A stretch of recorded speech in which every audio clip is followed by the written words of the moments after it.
Hey guys, how's it going? Welcome to another video on the channel. Today we have Game Week 14 predictions. I'm joined by Philip again. Hi. Before we get into the video, make sure you subscribe.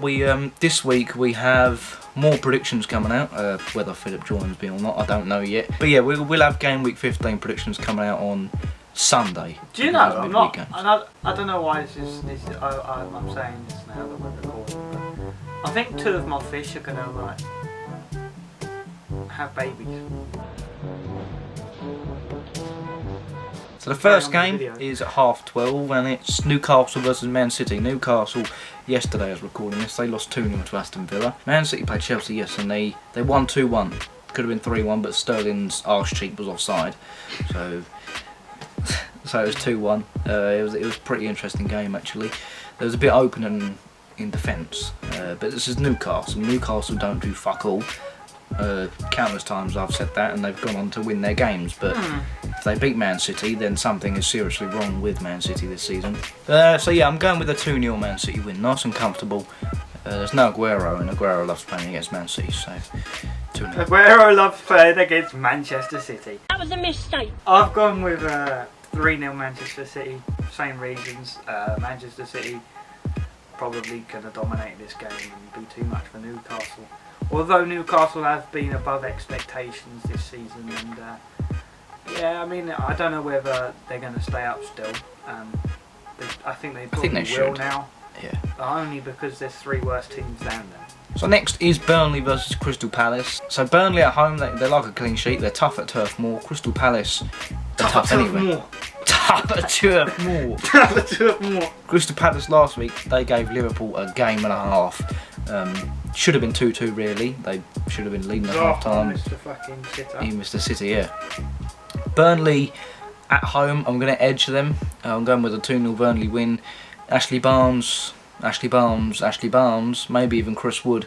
They beat Watford 3-0 last time away from home, which is impressive away from home for any team. I think it'll be 2-1 in the other direction. I think Crystal Palace will come with an away victory. They did look really good against Liverpool. They do look good against the top six in general. These sort of games they struggle, and they will struggle against the defensive Sean Dyche. But the only reason I'll say that they lose is there's a lot of confusion around their manager at the moment. Apparently Sean Dyche has offered him his services to West Ham, I think. Really? I'm pretty sure. I've heard it. I haven't heard that. I've heard that he's offered his services to West Ham. Whether anything materialises from that, with Pellegrini being under so much pressure, will remain to be seen. Next is Chelsea versus West Ham. Chelsea in the last game, as we said, they lost 2-1 to City. West Ham in the last game, they lost 3-2 to us.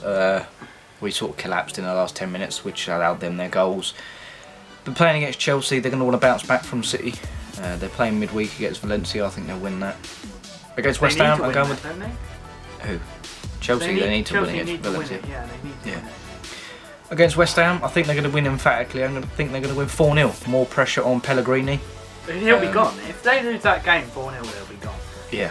I mean, he hasn't been given a very good run. No, but this is the type of game to take a heavy defeat. And well, they got Chelsea and Wolves, which, if he manages to survive those two games in charge, then he's doing something. If he walks away with 3 points out of 6 in them 2 games, then fair play. I think West Ham are going to lose again. I don't think that's incredibly surprising considering they're against Chelsea. Chelsea are going to win. I think Chelsea are going to win 2-0. Next is Liverpool versus Brighton. Liverpool are Liverpool. I've said it many times before. They're undefeated this season. Should have drew against Crystal Palace, as I've said. But you're playing against Brighton. Brighton, who have given Graham Potter a 2-year extension deal 3 or 4 months into his... Have they? Yeah, it was announced today. They've given him a 2-year extension to 2025, which is pretty smart. That's not gonna. I mean, if they get relegated, I'd keep him personally, but I don't think it's smart in the long run, considering what he's done. Because you look at it, top 6 teams are probably going to want him in the long run. Yeah, I can see that. He's like another Eddie Howe, in a way. Even though he's not been at a club for as long. No. He's one of the young English managers that are like up and coming. So I see Brighton's reasoning behind it. Start to look at. Yeah, I understand it. But you're playing against Liverpool. When you're playing against Liverpool, For some reason, Philip always gives the other team a goal, and with Liverpool's leaky defence at the moment, I'm going to give Brighton a goal. I'm going 4-1 to Liverpool. I'm going to go 3-1 to Liverpool. When teams score a goal, they lose concentration. Or when they're the consolation goal up, they just go, it's alright if they get one. I'll drop my 50p. Prime example, look at fucking Tottenham. Yeah. You went 3-1 up, 3-0 up. 3-0 up, yeah. And then you just dropped. I'll go on then. I'll go on then. Next is Tottenham versus Bournemouth.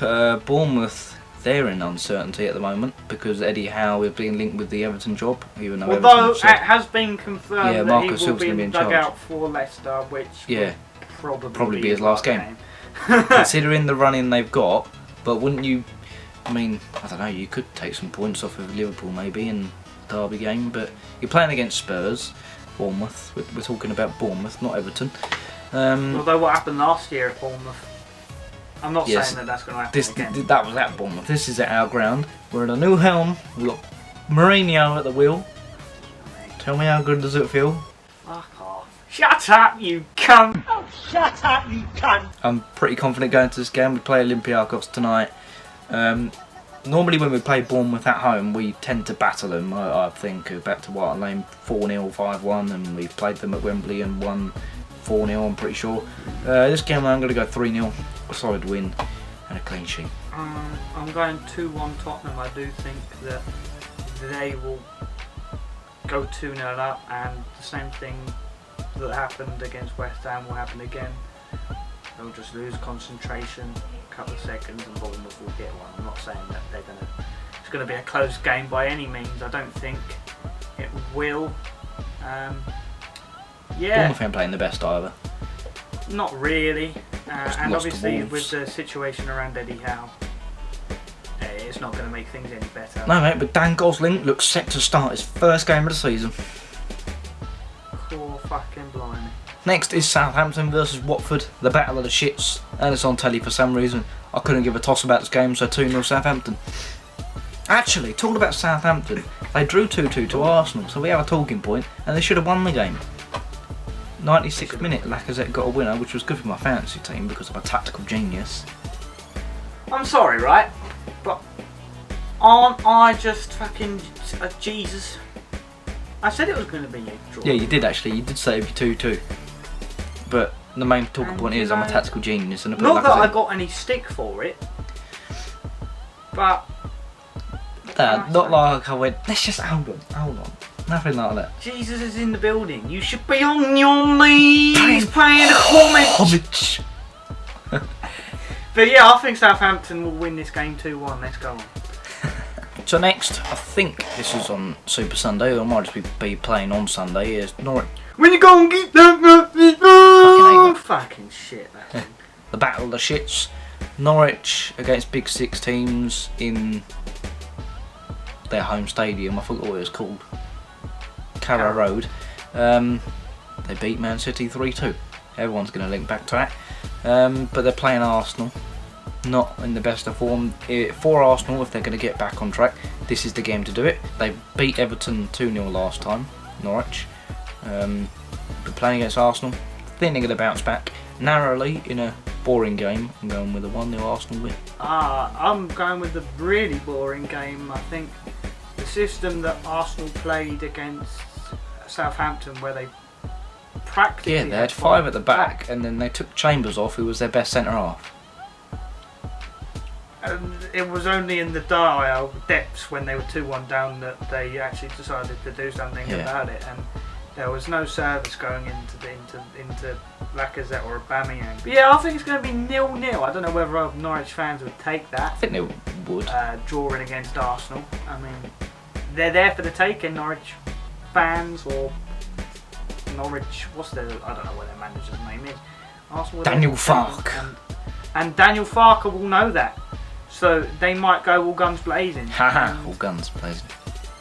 Oh yeah, shit. I do reckon that this is going to be the last evening of Emery's reign as Arsenal manager. Next is Wolves versus Sheffield United. This is on Super Sunday, I know that for a fact. It is a tasty game. Wolves playing well now, Sheffield United playing well. They were 3-1 down against Man United on the weekend, and then they came back to draw 3-3. Ollie McBurney got the goal. Wolves, Europa League syndrome. They're in a must-win game on Thursday, or today as this goes out. And I'm going with a Desmond Tutu. And I know Philip's going the same thing. Yeah. The old. I mean, they don't have to explain it. The old Philip classical. So next is Leicester versus Everton, and if you're Marco Silva, you're doing what he just done. You are fucking shitting yourself because you play Leicester, Liverpool, Man United, Man City, fucking all of these. So I don't know who you play. I know you play Leicester and Liverpool. You're playing against Leicester, as you fucking know. Just in case I haven't mentioned it. I think you're going to lose 3-0. Leicester are on form. Vardy is having a party, he's bringing his Maddison and his Ndidi and his Tielemans and his Perez and Chilwell and Pereira and Sonyaku and Evans and Schmeichel. Yeah, you get the gist. Leicester are playing well. They're going to carry on their hot runner form against a bad Everton side. I've given Everton a consolation goal. Richarlison. So 3-1. Think of it though, this Everton team, Gylfi Sigurdsson doesn't deserve this. Half their squad doesn't fucking deserve this, but it's the situation that they're in. I mean, that's what you get. That's what you get when you play Tom Davies ahead of Sigurdsson every week.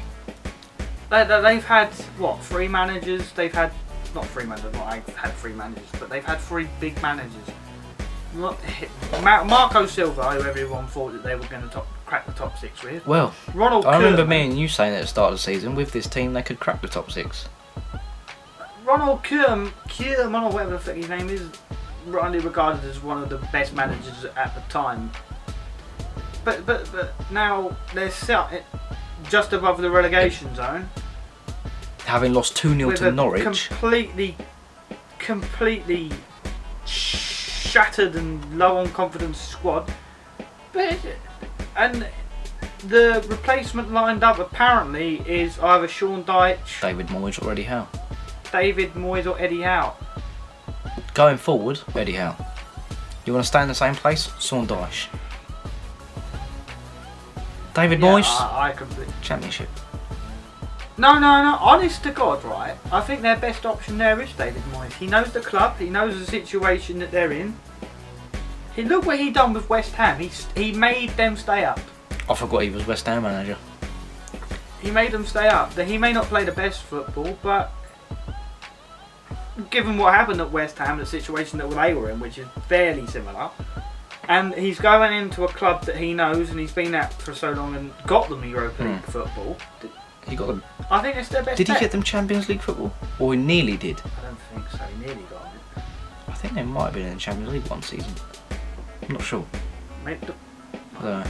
But yeah, I think Everton are going to lose 3-1 and probably the end of Marco Silva as we know it. And now finally, at Old Trafford, an interesting game to me.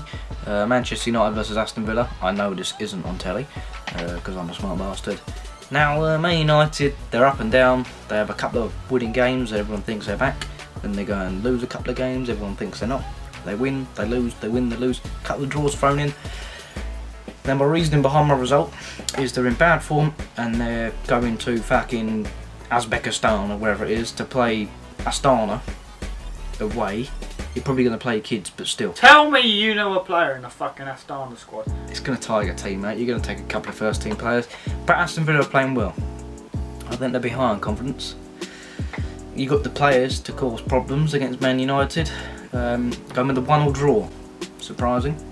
But Old Trafford isn't the fortress it used to be. Do you want to talk about Manchester United's last result? If anything, they were quite lucky to get the result that they got. The subs worked, fair enough. Albeit, he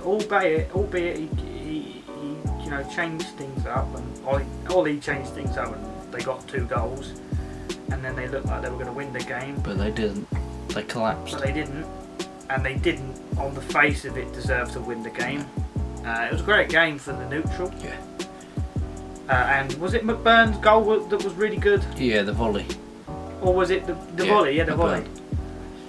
Well, no, it wasn't the Manchester United one. Was it a half volley? No, McBurney, the last Williams? one. Mousset done the little skill and then he crossed it in. Yeah, that's right. I'm on one. But yeah, Mousset's been a good sign of Sheffield United. He really has been. When he looked a bit shit at Bournemouth. and now he's gone to Sheffield United, and he's turned into a decent little player actually. But if the result of this game, I think, is going to be 1-0 to Manchester United. I can see why. I don't really have an explanation. Just their quality. They're not their quality, but their experience. They're in a situation where no one knows what Manchester United is going to turn up. True. So I don't know what Manchester United. If fucking all the Sky pundits don't know what fucking Manchester United are going to turn up, how the fuck am I supposed to know? Yeah. So yeah, that's our predictions. We will have more on Sunday. As I said, we don't know whether who's doing it, because it could be fucking this and they've done that and they've done that. But yeah, that's going to be it for this video. Subscribe to the channel, like the video, and we will see you guys later. Goodbye. Night, I'll bring in something huge!